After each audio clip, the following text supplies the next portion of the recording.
उत्तर प्रदेश और मध्य प्रदेश की सीमा पर एक छोटा सा गांव था, बरगवां। ये गांव शांत, मिट्टी की खुशबू और खेतों की हरियाली से भरा था। लेकिन उस सुबह हवा में एक अजीब सी बेचैनी थी। मुर्गे की आवाज गूंजी, खेतों में हल्की धुंध तैर रही थी और गांव की औरतें मंदिर की घंटियों के बीच सुबह की आरती कर रही थीं। किसी को पता नहीं था कि कुछ ही घंटों बाद इस गांव की किस्मत बदलने वाली है। गांव के बाहर एक पुरानी हवेली थी। उसके पीछे जंगल के किनारे एक विशाल सफेद खरगोश रहता था। गांव वाले उसे कहते थे बोड़ो। बोड़ो सामान्य खरगोश नहीं था। 3.25 फीट का मोटा चमकदार फर, इंसानों जैसी गहरी लालिमा वाली आंखें। कई कहते थे ये कोई दैवीय जीव है, कई कहते ये अपशकुन है। और आज बोड़ो परेशान था। जैसे मरने से पहले जानवर रोता है, वही बेचैनी उसकी आंखों में दिखाई दे रही थी। रामू ने सभी को बताया, बोड़ो गर्भवती लग रहा है, पेट फूल गवा है। सभी दंग। गांव के बुजुर्ग बोले, खरगोश नर है, गर्भवती कैसे हो सकता है? औरतें बोल उठीं, ये भगवान का संकेत है। कई डर के मारे घर चले गए।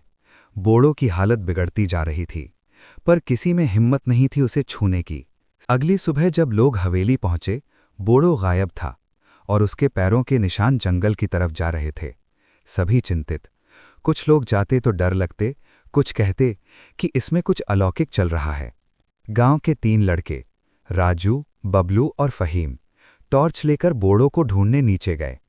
अचानक राजू चिल्लाया, यहाँ है, यहाँ है। टॉर्च की रोशनी में दिखा, बोड़ो कोने में पड़ा है और उसका पेट और भी बड़ा हो चुका है। बबलू डर गया, ये तो इंसानों जैसा लग रहा है। बोड़ो का पेट वैसा नहीं था जैसा जानवरों का गर्भ।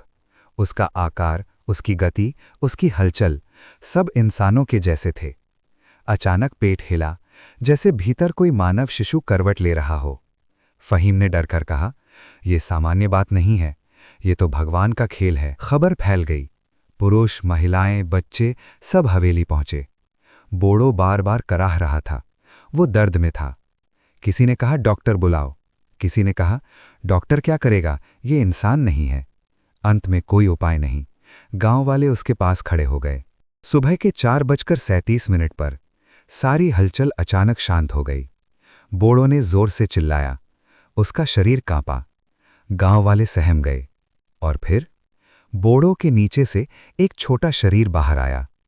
पहले लोगों को लगा ये बड़ा खरगोश बच्चा है, लेकिन जब गांव की एक महिला ने उसे उठाया, वो दंग रह गई। उसकी आवाज थरथराई, अरे ये तो इंसानी बच्चा है। बच्चा बिल्कुल मनुष्य जैसा, गुलाबी त्वचा, काले बाल, छोटा चेहरा, मासूम आंखें।